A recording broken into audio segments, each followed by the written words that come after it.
નમસ્કાર વિદ્યાર્થી મિત્રો, તમામ દર્શકો જે આ વિડીયો આજે નિહાળી રહ્યા છે તેવા તમામ વિદ્યાર્થી મિત્રો અને દર્શકોને શિક્ષક દિનની શુભેચ્છાઓ।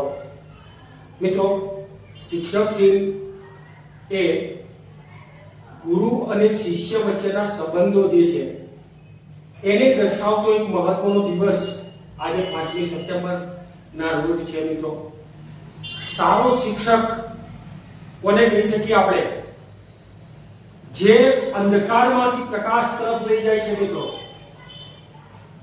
જે કાચી માટી એનો જે પિંડ છે એને ઘડીને સરસ મજાનો આકાર આપે છે।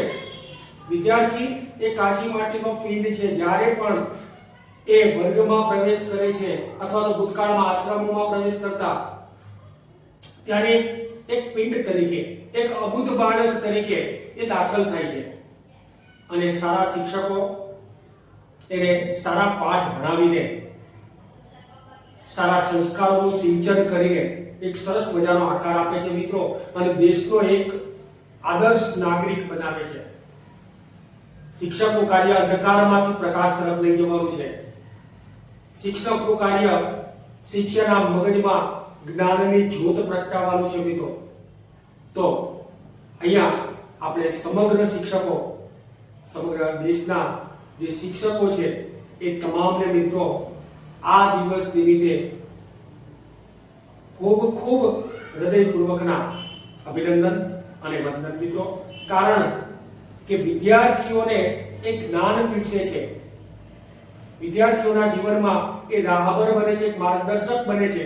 કેવી રીતે વિદ્યાર્થીઓના જીવનની કેળીને કંડારવી એના માટેના એ પ્રેરણા સ્ત્રોતો પૂરા પાડે છે। મિત્રો, તો આજે આપણે આ દિવસે એક નવીન પ્રકરણની શરૂઆત કરીએ છીએ મિત્રો, અને એ ગણિતમાં ખાસ કરીને હવે તલાટીની પરીક્ષાઓ આવી રહી છે અને એમાં કેટલાક દાખલાઓ ગણિત પોર્શનમાં ઝડપથી ગણવાના છે મિત્રો। એ પાયાના ખ્યાલો ને ધ્યાનમાં રાખીને આજે આપણે લઘુત્તમ સામાન્ય અવયવ અને ગુરુત્તમ સામાન્ય અવયવ એની ચર્ચા કરવાની છે મિત્રો। મિત્રો, દરેક મુદ્દાઓ જે છે એને તમે ધ્યાનપૂર્વક જુઓ। ગણિતની અંદર બેઝિકલી તમે શરૂઆતના દાખલાઓમાં થોડુંક ધ્યાન આપો, પછી તો તમે ઓટોમેટિક ગણતરી કરતા થઈ જશો। સ્ટાર્ટિંગમાં જે શરૂઆતના મુદ્દાઓ આપણને અપાય એ મુદ્દાઓમાં થોડુંક ધ્યાન તમારે આપવાનું છે, અને ત્યારબાદ તમે વ્યવસ્થિત રીતે દરેક દાખલાઓ ગણી શકશો મિત્રો। આવો આજે આપણે લઘુત્તમ સામાન્ય અવયવ અને ગુરુત્તમ સામાન્ય અવયવની ચર્ચા કરીએ।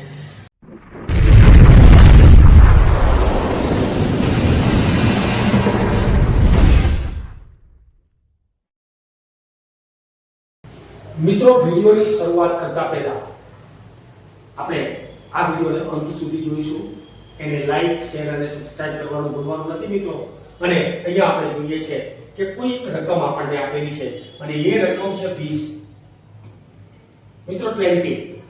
હવે 20 ના અવયવો શું છે અને 20 ના અવયવી શું છે, આ બંનેનો તફાવત આપણે સમજવાનો છે મિત્રો।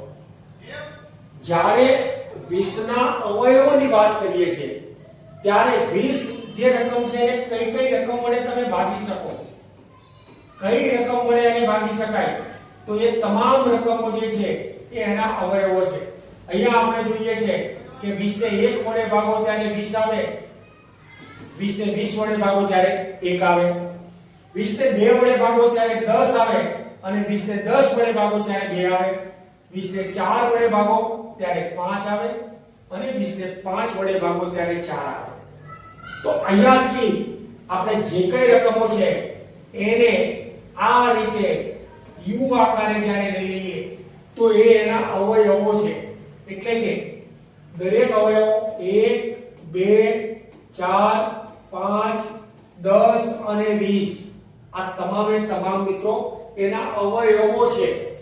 અહીંયા ધ્યાન રાખીશું 20 ના અવયવો જેના વડે 20 ને ભાગી શકાય છે। હવે એવી રકમો કે જેને 20 વડે ભાગી શકાય છે તો એ છે એના અવયવી। અહીંયા 20 ને 1 વડે ગુણો તો 20 આવે, એટલે કે 20 ને 20 વડે તમે ભાગી શકશો. 20 ને 2 વડે ગુણો તો 40 આવે, 20 ને 3 વડે ગુણો તો 60 આવે, 20 ને 4 વડે ગુણો તો 80 આવે, 20 ને 5 વડે ગુણો 100 આવે. આ રીતે આગળ ગણતરી કરતા જ જાઓ તો અહીંયા 20 40 60 80 100 અનંત સુધી તમે ગણી શકો છો મિત્રો. આ છે એના અવયવી. હવે અવયવ અને અવયવી આ બંને વચ્ચેનો તફાવત તમને ખબર હોવી જોઈએ. અવયવો માત્ર અને માત્ર જે સંખ્યા વડે આપેલ સંખ્યાને ભાગી શકાય એ એના અવયવો. જે સંખ્યાને આપેલ સંખ્યાઓ વડે ભાગી શકાય, 1 વડે ભાગી શકાય, 2 વડે ભાગી શકાય, 4 વડે, 5 વડે, 10 વડે, 20 વડે, તો એ તમામે તમામ 20 ના અવયવો છે. અને આપેલ સંખ્યાઓને એટલે કે 20 40 60 80 ને જે સંખ્યા વડે ભાગી શકાય એ તમામે તમામ તેના અવયવી છે.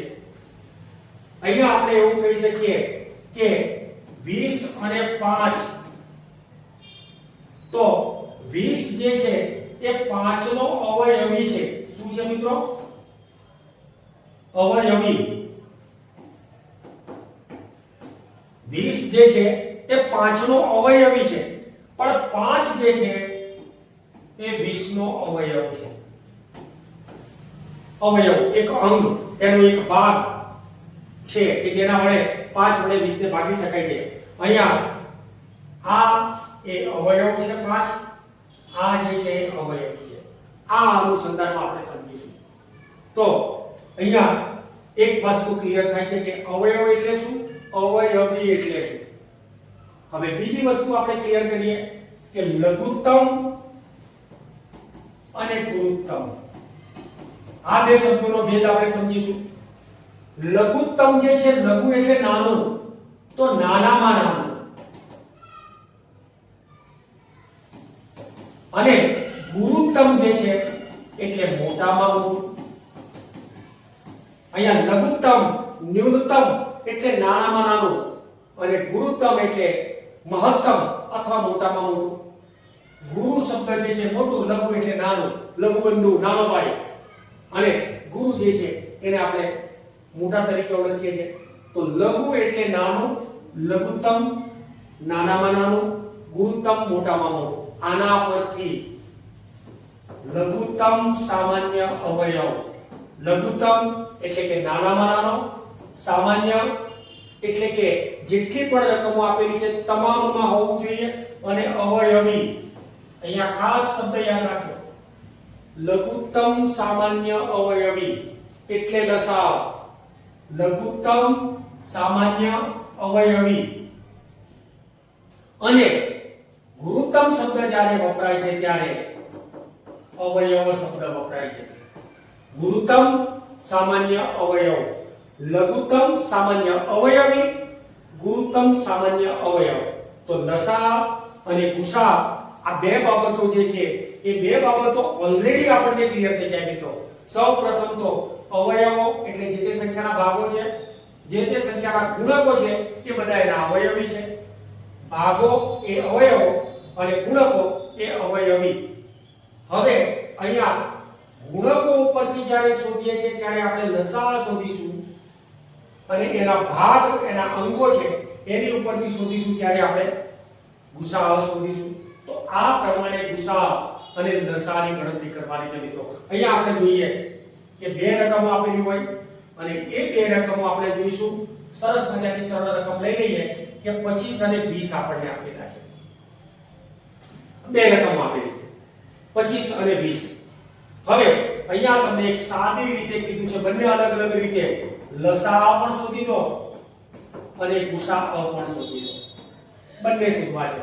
લસાઅ પણ મેળવવો છે, લઘુત્તમ સામાન્ય અવયવી પણ મેળવવું છે, અને ગુરુત્તમ સામાન્ય અવયવ પણ મેળવવું છે. તો અહીંયા 25 જે છે ને, 25 ના અવયવો મિત્રો કાઢી લઈએ ત્યારે અવયવ કયા કયા હોય? તો 25 ના અવયવો 1 વડે ભગાય, 5 વડે ભગાય અને 25 વડે ભગાય. આ રકમ 25 ને 1 વડે પણ ભાગી શકો, 5 વડે ભાગી શકો અને 25 વડે ભાગી શકો. અહીંયા આપણે જોઈએ તો 20 ના અવયવો કયા કયા છે? 1 વડે ભાગી શકો, 2 વડે, 4 વડે, 5 વડે, 10 વડે અને 20 વડે. 20 એકા 20, 10 ગુણ્યા 20, 4 પંચા 20. તો આ એના અવયવો છે. હવે અહીંયા મિત્રો અવયવી શબ્દ લઈએ છે. અવયવી ખાસ ધ્યાન આપો. અવયવી એટલે ગુણકો, અને ગુણકો જ્યારે લઈએ ત્યારે 25 એકા 25, 25 દુ 50, 25 તારીખ 75, 25 ચોરુ 100, 25 પંચા 125, 25 છાડી 150 વગેરે વગેરે. અહીંયા 20 ના અવયવી લઈએ ત્યારે 20 ના અવયવી તરીકે 20 એકા 20, 20 દુ 40, 20 તારીખ 60, 20 ચોક 80, 20 પંચાને 100, 20 છાડી 120. આગળ આપણે ગણતરી કરવી હોય તો કરી શકો. અવયવ જે છે ને મર્યાદિત હશે. કેટલીક સંખ્યાઓમાં તો માત્ર 2 જ અવયવ. અવિભાજ્ય સંખ્યા તમને આપેલી હોય તો અવિભાજ્ય સંખ્યામાં માત્ર 2 જ અવયવ હોય. દાખલા તરીકે 23, તો 23 ને માત્ર 1 વડે ભાગી શકાય અને 23 ને માત્ર એ સંખ્યા પોતે વડે પણ ભાગી શકાય. તો અહીંયા આપણી પાસે જોઈએ છે કે 23 ને 1 વડે ભાગો ત્યારે 23 અને 23 ને 23 વડે ભાગો ત્યારે 1. 7 છે, 11 છે, 13. આ તમામ રકમો જે છે 3, 5, 7, 11, 13 આ તમામ રકમો અવિભાજ્ય સંખ્યાઓ છે મિત્રો. એને માત્ર અને માત્ર 2 જ અવયવ હોય. એક એ સંખ્યા પોતે અને એક તો દરેક સંખ્યાનો અવયવ હોય જ હોય. એક દરેક સંખ્યાનો અવયવ હોય અને બાકીના જે છે તે સંખ્યા પોતે. હવે અહીંયા આપણે જોઈએ અવયવી અનંત સુધી મળે છે. અનંત સુધી, જ્યાં સુધી કરવું હોય ત્યાં સુધી મળે. હવે તમે એવું કહેશો કે સાહેબ આ રીતે અવયવી શોધવા હોય તો એ તો અનંત સુધી જાય છે. તો તમારે મિત્રો સૌપ્રથમ મોટી રકમના શોધવાના અને 10 સુધી શોધવાના. અહીંયાથી કોઈ એક આંકડો આની અંદર આવે એટલે અટકાઈ દેવાનો, એટલે કોમન અવયવ તમે મેળવી લેશો. કેવી રીતે છે હું તમને બતાવું કે અહીંયા આપણે જોઈએ છે કે સૌપ્રથમ લસા શોધવો છે. લસાનો મતલબ લઘુત્તમ, સામાન્યનો મતલબ બંનેમાં હોય અને અવયવી. અવયવી ઉપર જતા લઘુત્તમ એટલે નાનામાં નાના 20 છે, બંનેમાં નથી મિત્રો. નાનામાં નાના 20 બંનેમાં નથી. એના પછી 25 નાનામાં નાના બંનેમાં નથી. 40 બંનેમાં નથી. 50 બંનેમાં નથી. 60 બંનેમાં નથી. 75 બંનેમાં નથી. 80 બંનેમાં નથી. પણ હવે જ્યાં તમે પહોંચો છો ત્યાં 100 બંનેમાં. 100 બંનેમાં છે તો લસા બરાબર આપણને કેટલો મળશે મિત્રો? 100. 100 25 અને 20 નો લસા લઘુત્તમ સામાન્ય અવયવી એ આપણને કેટલા મળે છે? 6. અહીંયા નાનામાં નાના જે છે ત્યાંથી ચાલુ કરીશું, કારણ કે લઘુત્તમ છે, નાનો અંક, નાનો અવયવી અને પાછો સામાન્ય હોય તો નાનામાં નાનો છે અને સામાન્ય છે એવો 100. હવે પછી આગળ જશો ત્યારે બીજા ઘણા બધા આવશે, 200 પણ આવશે, 400 પણ આપણે તો નાનામાં નાનો સામાન્ય કીધો છે. હવે આગળ વધારીશું ત્યારે 200 આવશે, 400 આવશે, આ બધા 20 માં પણ આવે અને 25 માં પણ આવે. પણ એને તમારે ધ્યાનમાં નથી લેવાના. ફક્ત ન્યૂનતમ, લઘુત્તમ, નાનામાં નાનો એવો અવયવ ધ્યાનમાં લઈશું. હવે આપણે લઈએ છીએ મોટામાં મોટો. તો અહીંયા ગુરુત્તમ સામાન્ય અવયવ ઉપર જઈએ ત્યારે ગુરુત્તમ 25 અને 20 માં ગુરુત્તમ સામાન્ય અવયવ શોધવો છે. તો સૌથી મોટા મિત્રો 25 છે પણ બંનેમાં નથી. 20 બંનેમાં નથી. 10 બંનેમાં નથી, પણ 5 અને 1 બંનેમાં છે. તો 5 અને 1 એ બંનેનો ગુણાકાર કરી કાઢીએ ત્યારે 5 એકા 5. એકને આપણે એટલા માટે લઈએ છીએ કે કેટલીક સંખ્યા તમને 2 અને 3 આપેલા હોય ધારો કે, તો 2 ના અવયવો 1 અને 2 છે અને 3 ના અવયવો 1 અને 3 છે. તો એનો સામાન્ય ઘટક તમે જુઓ ને તો ગુસા તમે શોધવા જાઓ ત્યારે માત્ર 1 જ મળશે. કેમ? કારણ કે વિભાજ્ય છે એક અવિભાજ્ય છે. જો કે 2 વિભાજ્ય નથી, કોમન સંખ્યા છે, પણ વિભાજ્ય અને અવિભાજ્ય સંખ્યામાં હંમેશા ગુસા 1 આવે. આ તમે મુદ્દા તરીકે પણ યાદ રાખી લેજો કે એક વિભાજ્ય સંખ્યા હોય અને એક અવિભાજ્ય સંખ્યા હોય તો બંનેનો ગુસા હંમેશા શું આવે મિત્રો 1 આવે કારણ કે ગુસામાં સામાન્ય ઘટક લેવાનો છે સામાન્ય ઘટક બંનેમાં 1 આવશે એના સિવાય કોઈ ઘટક નહીં હોય અવિભાજ્ય સંખ્યામાં માત્ર 3 જ હશે એ સંખ્યા પોતે અને 1 તો અહીંયા આપણે ગુસા 5 એકા 5 મળે છે ક્લિયર થાય છે મિત્રો આટલું ક્લિયર થઈ જાય તમારું અહીંયા તમે લસા અને ગુસામાં સમજણ પડી ગઈ હોય અવયવી એટલે લસા માટે અને અવયવ એટલે ગુસા માટે આપણે 25 અને 20 બંનેને લખી દઈશું જેટલી પણ સંખ્યા આપેલી હોય અહીંયા 2 આપેલી છે તો 2 લખીએ મિત્રો અહીંયા આપણે વિભાજ્યતાની ચાવીઓનો 3 કે 4 ચાવીઓ તમારે યાદ કરી લેવાની છે એક 2 ની ચાવી એક 3 ની ચાવી એક 5 ની ચાવી અને ત્યાર પછી અવિભાજ્યની ચાવી મેં તમને એક વિડિયોમાં આ તમામ ચાવીઓ વિશેના મુદ્દાઓ આપેલા છે મિત્રો એ ડિસ્ક્રિપ્શન લિંક ની અંદર આ તમામે તમામ અવિભાજ્ય અવયવો માટેના જે ચાવીઓ છે એ ચાવીઓ આપેલી છે મિત્રો જે સંખ્યાનો એકમનો અંક બેકી હોય એવી રકમને તમારે હંમેશા 2 વડે ભાગવાની પાછળનો અંક એકમનો અંક બેકી હોય તો એને 2 વડે ભાગો અહીંયા આપણે જોઈએ છે કે જે સંખ્યાનો એકમનો અંક બેકી છે તો 20 નો એકમનો અંક બેકી છે તો એને 2 વડે ભાગો તો 10 આવશે 25 ને તમે નહીં ભાગી શકો એ રીતે 10 નો એકમનો અંક 0 એટલે બેકી છે તો 5 આવશે પણ 25 ને તમે નહીં ભાગી શકો હવે આપણે 3 ની ચાવી આપેલા બધા અંકોનો સરવાળો 3 નો અવયવી થાય તો એને 3 વડે ભાગી શકાશે જેવી રીતે કે 15 તો 5 અને 1 6 થાય તો 3 ના અવયવ તરીકે આવે છે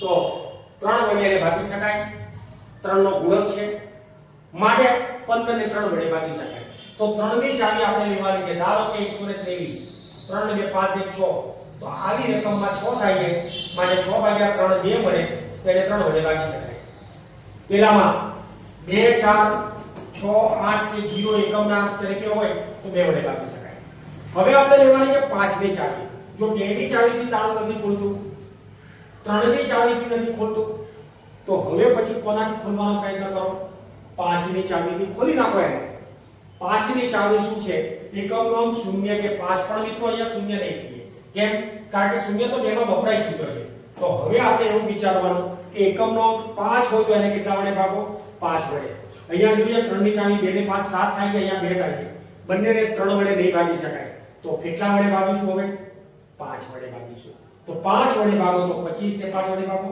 5 5 ને 5 વડે ભાગો થઈ અને હજુ પાછા 5 વડે ભાગો 1 અને 1 હવે મિત્રો અહીંયા તમારે એવી બાબત વિચારવાની છે કે જેનાથી બંનેને ભાગી શકાય હોય એની સામે માત્ર કુદડી કરો 2 વડે બંનેને નથી ભગાયા નહીં આવે આ 2 વડે બંનેને નથી ભગાયા નહીં આવે આ 5 વડે બંનેને ભાગી શકાય છે આપણે જુઓ આની સામે તમે કુદડીની નિશાની કરી દો એ જ રીતે આ 1 ની સામે પણ તમે કુદડીની નિશાની કરી દો મિત્રો આટલું ધ્યાન રાખવાનું છે જ્યારે બંને વસ્તુઓ એક સાથે શોધવી છે લસા અને ગુસા એક સાથે શોધવો છે ત્યારે તમે આ કુદડીવાળી રકમોને અલગ કાઢો તો અહીંયા 5 વડે 25 ને પણ ભગાય છે ને 5 ને પણ ભગાય છે બાકીના 2 વડે માત્ર 20 ને ભગાય છે અહીંયા 5 વડે માત્ર 5 ને ભગાય છે પણ આ 2 રકમો એવી છે કે જેના વડે બંનેને ભાગી શકાય તો અહીંયા 5 ની ચાવી હવે એના પછી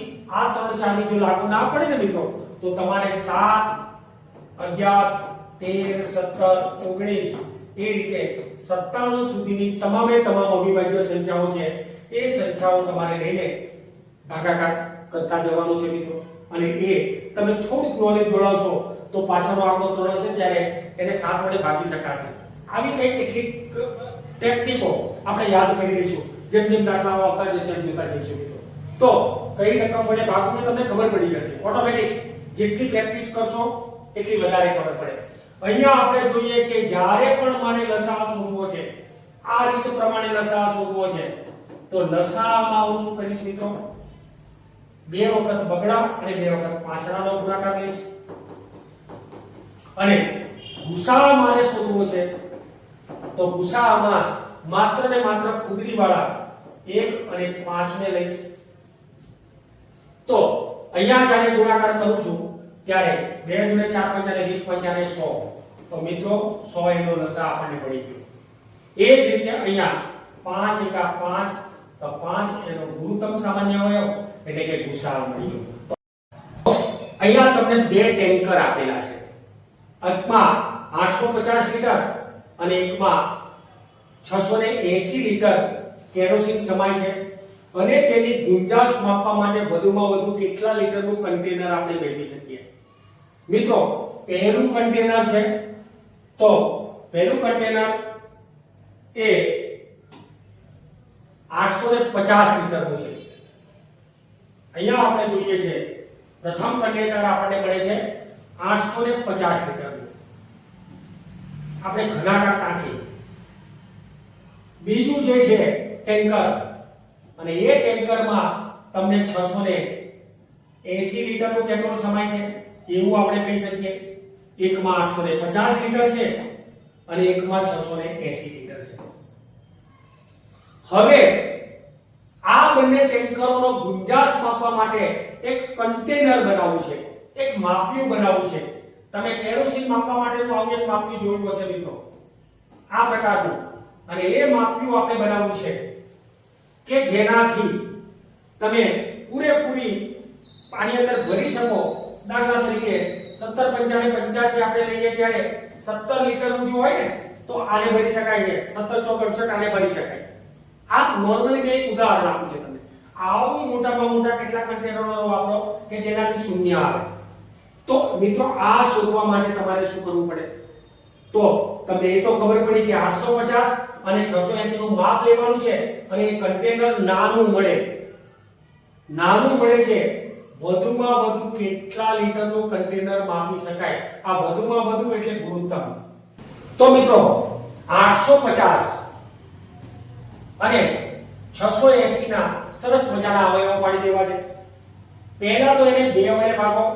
850 ને જ્યારે 2 વડે ભાગું ત્યારે 425, 680 ને 2 વડે ભાગું ત્યારે 340. હજુ એને 2 વડે ભાગી શકાય એવી 340 રકમ છે. 2 વડે ભાગો 170, 425 ને નહીં ભાગી શકો કારણ કે એકમનો 5 છે એટલે એના એક લખો. હજુ 170 ને 2 વડે ભાગો ત્યારે 8 × 16, 5 × 10, 8 × 16 17 85 અને 425 ને તમે નહીં ભાગી શકો માટે એના એક. હવે અહીંયા આપણે જોઈએ છે કે 3 વડે ભાગવા માટે બધા અંકોનો સરવાળો 3 નો અવયવી થવો જોઈએ. 8 ને 5 13 થાય છે, ના ભાગી શકાય. 5 ને 7 ને 4 11 થાય છે, એ પણ 3 વડે ના ભાગી શકાય. તો હવે 5 ની ચાવી. એકમનો 5 છે માટે 5 વડે ભાગો. તો 425 ને હું 5 વડે ભાગું. 8 × 5 = 40, 5 × 25 અને અહીંયા આપણને મળશે 5 વડે ભાગવું એટલે કે 17. હજુ પાછા 5 વડે ભાગો તો અહીંયા 17 મળશે, અહીંયા 17 મળે. હવે 17 વડે ભાગી દો ત્યારે 1 મળે. મિત્રો આવી રકમ આપણને મળે છે. હવે તમારે એ નક્કી કરવાનું છે કે કઈ રકમ વડે બંનેને ભાગી શક્યા છે. આપણે ગુરુત્તમ સામાન્ય અવયવ શોધવો છે. તો ત્યાં 850 અને 680 બે બંનેને લાગુ પડ્યા. અહીંયા આ બે આને લાગુ પડે છે એટલે કે એને કેન્સલ કરી દઈશું. આ બે અહીંયા લાગુ પડે એને કેન્સલ કરી દઈશું. પણ 5 બંનેને લાગુ પડે છે મિત્રો. 5 બંનેને લાગુ પડે. હવે આ 5 બંનેને લાગુ નથી પડતા તો એને કેન્સલ કરી દો. 17 પાછા બંનેને લાગુ પડે. મિત્રો આ જે છે એની કિંમત જે બંને વડે જેને ભાગી શકાય એની સામે તમે પૂગડી કરી છે. હવે એ કિંમતો 2 5 અને 17 છે. 2 × 5 × 17 તો 5 × 10 17 × 170. 170 લીટરનું કન્ટેનર હોય એટલે કે એક બોક્સ હોય તો આમાં 4 ખાલી દીધો ને ત્યારે આ ભરી 4 કન્ટેનર ભરી દો એટલે આ કેટલું ભરી ગયું, આ તમારું ટેન્કર ભરી ગયું. એવી રીતે 5 ખાલી દીધો ત્યારે 850 લીટર વાળું ભરાઈ ગયું. તો અહીંયા 170 લીટર જે છે એના વડે બંને કન્ટેનરોને ભાગતા શેષ શૂન્ય વધશે. અહીંયા બિલકુલ કોઈ જગ્યાએ 850 લીટર અને 680 લીટર પેટ્રોલ પડ્યું હશે એને આની અંદર ભરવું હશે તમારે, તો આ કન્ટેનરની મદદથી ભરશો ત્યારે છેલ્લે શૂન્ય વધશે મિત્રો, વિશેષ વધશે. તો અહીંયા આ રીતે તમે કન્ટેનરનું માપ્યું લસાઅની મદદ કે ગુસાઅની મદદથી શોધી શકો. અહીંયા તમારે ગુણોત્તમ સામાન્ય આપણે ભણવાનું છે. આ માટે 3 માણસો એક સાથે પગ ઉપાડીને ચાલવાની શરૂઆત કરે છે. તેમના પગલાની લંબાઈ 80 સેમી, 85 સેમી અને 90 સેમી અનુક્રમે આપેલી છે. ઓછામાં ઓછું કેટલું અંતર ચાલે તો બધા એક સરખું અંતર આવરી શકાય. અહીંયા સેન્ટીમીટરમાં આપેલું છે તો એને આપણે લખીશું ત્યારે 80, 85 અને 90. મિત્રો સૌપ્રથમ આપણે જો ટૂંકી રીતે અને ઝડપથી કરવું હોય તો આ તમામ રકમોને 5 વડે ભાગી શકાય છે. આપણે નિયમ તો લીધો છે કે 2 વડે 2 વડે ભાગો, 3 વડે ભાગો, પછી 5 વડે ભાગો, પણ ડાયરેક્ટ 5 વડે ભાગો. 16 પંચાને 80, 17 પંચાને 85, 18 પંચાને 90. હવે મિત્રો 16 વડે આને ભાગશો ત્યારે અહીંયા એક 17 18 થાય. હવે ફરીથી પાછા 17 વડે ભાગશો ત્યારે આને ભાગી શકો 18 થાય અને 18 વડે ભાગશો ત્યારે ત્રણેયને ભાગી શકે. અહીંયા આપણે લઘુત્તમ શોધવું છે એટલે તમામનો ગુણાકાર. અહીંયા કોમન ઘટક 5 નથી લેવાનો, અહીંયા તો બધાનો ગુણાકાર લેવાનો છે. તો લસા બરાબર 5 ગુણ્યા 16 ગુણ્યા 17 ગુણ્યા 18. આ તમામનો ગુણાકાર કરવો છે મિત્રો. તો તમામનો ગુણાકાર કરતા એ કિંમત આપણને મળે છે 5 ગુણ્યા 16 ગુણ્યા 17 અને ગુણ્યા 18. અહીંયા આપણી પાસે જે પણ રકમ મળે છે 244 80 સેન્ટીમીટર. હવે આટલું અંતર જ્યારે કાપો ત્યારે તમામના વડે આ 24480 ને તમામ રકમ વડે ભાગી શકાશે. તો એ જે છે એનો લસા છે. હવે આ સેન્ટીમીટરમાં છે, જો તમારે એને મીટરમાં ફેરવવો હોય તો એને 100 વડે ભાગી નાખો એટલે કે 244.8. હવે આપણો મીટરમાં જવાબ છે તો 244.8 એ મીટર, તેના વડે તમે ભાગી શકો છો મિત્રો. તો અહીંયા આપણે જોઈએ છે કે ઘણા બધા ઉદાહરણો, દાખલાઓ જેવા પણ મળે એવા સરસ મજાના ઉદાહરણો તમારે લેતા જવાનું અને આ પ્રમાણે સરળતાથી લસા અને ગુસા શોધવાની પ્રેક્ટિસ કરવાની છે મિત્રો. લસા ગુસા એકદમ સરળ પ્રકરણ છે, સારી રીતે તમે તૈયાર કરી શકો અને પરીક્ષામાં આવા પ્રકારના દાખલાઓ પૂછાતા હોય છે તો એને તમારે એક વખત નજર રાખી લેવાની, જાતે ગણવાનો પ્રયત્ન કરવાનો મિત્રો, અથવા તો વિડિયોને ફરીથી ચલાવીને એની રીત તમે જોઈ લો અને ઝડપથી ગણવા માટેની કોશિશ કરો. જેટલું ભાગાકાર, ગુણાકાર, સરવાળા, બાદબાકી, વર્ગ, વર્ગમૂળ બેઝિક ક્રિયાઓ તમે સ્પીડી કરી શકશો તો આ દાખલાઓ તમે સરળતાથી કરી શકશો મિત્રો. આ અને આવા અનેક વિડિયો સાથે આપણે મળતા જ રહીશું. ફરીથી મળીએ, ત્યાં સુધી સર્વેને જય હિન્દ.